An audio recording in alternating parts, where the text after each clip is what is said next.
cette cotisation. Le jour où on sera cassé, on va jeter au cimetière. Ballon, il faudra s'approcher, comme si on était Michel Drucker.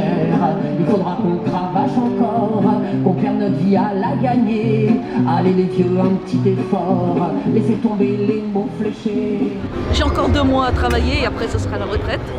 Je passe à travers la nouvelle réforme à 5 semaines près. Voilà, je suis née famée, donc 61, et donc je ne suis pas concernée par la nouvelle réforme, mais je viens par solidarité. Et je dois dire que là, je suis sur la fin de ma carrière, et c'est mes 2 derniers mois, et je fatigue. Je fatigue vraiment. Je termine sur des métiers passion, autour de l'éducation populaire, et non, je suis assez contente de mon parcours, il n'y a pas de souci. Ça y est, je suis à la retraite depuis le 1er janvier, et je ne suis pas déçu. D'être à la retraite, de pouvoir me reposer. C'était quoi le métier que vous auriez aimé faire, c'était quoi? C'est ce que vous faites maintenant? Même encore aujourd'hui, je ne sais pas ce que j'aurais aimé faire. J'ai changé 11 fois de travail sur 43 ans d'activité. C'est vous qui vouliez changer ou c'était les... Ah non. Faut trouver un emploi. Faut trouver un emploi. Les activités évoluent, changent, on s'adapte. Et puis voilà.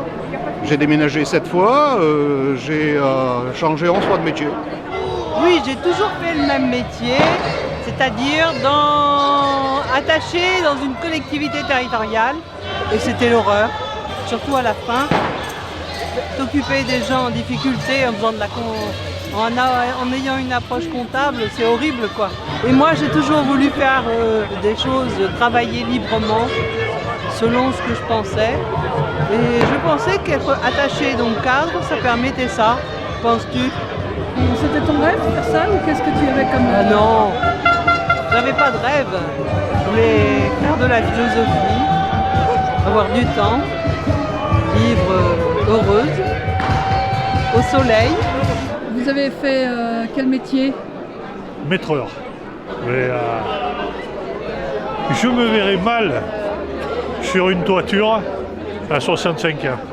Mais ce que j'aimerais, c'est voir Madame le Premier ministre sur une toiture ou derrière, par exemple, un finisher. Un finisher, c'est la machine qui étale l'enrobé. De la voir derrière un finisher, par exemple, au mois d'août, avec une pelle, en train de donner un coup de main aux manœuvres qui ramènent l'enrobé au bon endroit. Et à 65 ans, je doute qu'elle soit capable de le faire. Le travail, nous, en 3-8, on ne se voit pas y aller jusqu'à 64 ans. On peut parler de pénibilité, il y a des métiers pénibles de partout, mais il y en a bien évidemment chez Michelin. L'espérance de vie, on le voit, on a des collègues tous les jours qui partent malades avant la retraite ou juste à la retraite. On en a vu passer, moi je suis là-haut depuis 98, et des gens malades, j'en ai vu partir. Et même eux, ils ne veulent pas des gens à 64 ans non plus. Ça ne les intéresse pas, on nous parle de productivité sans arrêt. Vous croyez qu'une personne à 64 ans, elle est productive? Et derrière, les jeunes attendront sur le marché du travail à avoir du job. On augmente le chômage et on fait travailler les anciens, c'est pas normal. Macron, ce qu'il est en train de faire, c'est contre les jeunes, c'est l'entrée dans l'emploi, au premier emploi, ça va être repoussé de 3 ans aussi. Voilà. Parce que les anciens seront en poste, ils ne libéreront pas la place, donc c'est les jeunes qui sont impactés. 63 ans, on n'en veut pas. 72 ans. L'idée, c'est de dénoncer des retraites qui étaient bien accrochées à certains corps professionnels, à certains corps qui ont travaillé toute leur vie, des retraites auxquelles les gens tenaient comme à leur tête. Et donc aujourd'hui, la République décapite des retraites.